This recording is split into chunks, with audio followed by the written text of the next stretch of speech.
if we can sort of focus on what happened on the weekend. Jack Catterall beating Jorge Linares. Jack Catterall winning it. I thought in the end quite comfortably. Jorge Linares, off the back of that fight, calling quits on his career after what 20 plus years in the ring, a freeweight world champion. You obviously, as you say, you were covering the fight on Fight Night Extra with Spencer Oliver, I believe. What did you make of Jack's performance? Yeah, no, we're Fight Night Extra. That was Fight Night, but Fight Night Extra is Apologies, yes, just as apologies. Yeah. important. Look, the fight played out exactly as I thought it would. Jack Catterall's a very difficult fighter. He's very complete. You know, he's not the most. I'd like to have seen him finish Linares if he Yes, could. yes. Linares was kind of in a little bit of trouble in the fifth, I think it was. Also, I was in the studio and I was monitoring it while we were doing the show. But I thought it was very good matchmaking. Linares, of course, 38, he lost his last three. He was in his 57th fight, I think. Three-weight world champion, of course, below 140 pounds at feather, super feather, and lightweight. And Jack Catterall won it handily. Linares is a clever fox, and so he survived the fight. And Jack Catterall kind of just went through the gears a little bit without really revving it up to look for the finish. But, you know, hopefully it will lead to, and the ambition is to have him fighting Josh Taylor in that rematch that we'd all love to see. But I thought it was a good performance, very, very solid.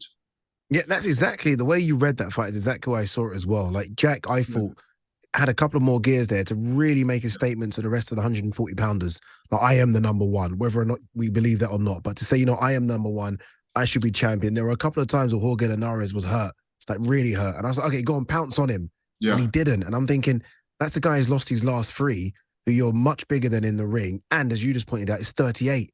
And he didn't do it. He didn't step on the gas when I feel like he really needed to make a statement. And because of that, I think it's going to be difficult. I know Eddie's been speaking about him taking on the winner of Haney Prograis. He's not going Yeah. to get that. He's not going to get that fight.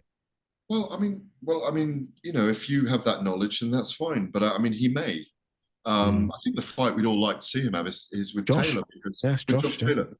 I think, you know, that's a fight that sells, it ignites. There's controversy from the first fight where almost all of us believe that Jack won that fight. But I think if I'm not going to be too critical of Jack, because you have to think of the quality of Linares as well.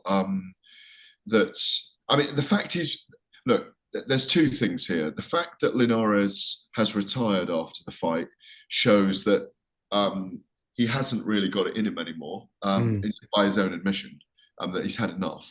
But I think Jack is so comfortable in the office, if you like. He's not a guy that goes after fighters. He's a very, very clever, solid southpaw.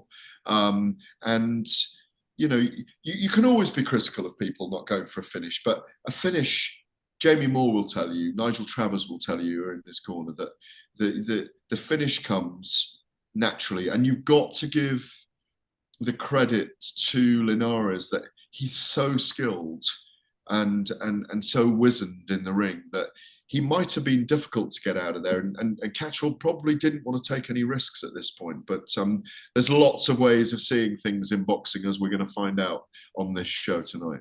Indeed, and you are correct. The most important thing is getting the W, and he got that. A man who also got the W on Saturday was Isaac Chamberlain, who beat Mikhail Lowell to become the British and Commonwealth champion. And you could see what it meant to him after, even before the scores have been read out, he's in tears. Just because I think of him as almost someone that's been thrust upon us early because of that Lawrence Okoli fight where it was a stinker. That's not his fault. It was just a stinker, but it was a loss. And then the Chris Billam-Smith fight, another big fight and a loss. And I always felt like, is he going to be that guy that's in big fights but ultimately loses? Or is he going to win one, a big one? And this was a big one on Saturday, right? They kind of pushed it well as well. They did a little face-off. And in the end, he was so much better than Mikhail Lowell. So much better, to the point now where you're excited for him going forward with those two titles.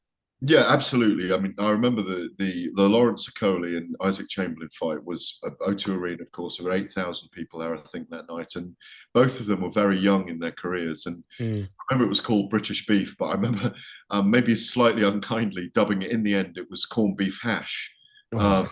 Rather than British beef. And because well, neither of them got out of first gear that night, did Yeah. they? They were both slightly overawed by the occasion. They were headlining at the O2. I think they were both like 10 fights into their career, around about that, something like that.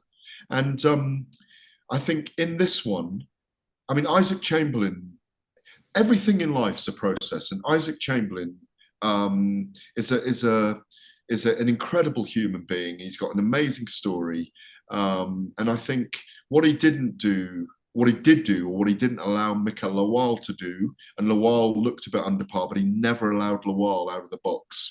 He moved around the ring in an atmospheric York Hall, Bethnal Green, by the way. And props to Ben Shalom, Sky and Agreed. Boxer Agreed.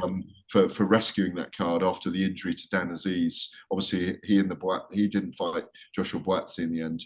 And I just thought we're starting to see a bit more completeness from Isaac now. I mean, it wasn't a thrilling fight. The animosity in the build-up suggested it might be, but in the end, it wasn't, because Chamberlain showed that he had the skills to best Lawal, again, without getting maybe out of third gear.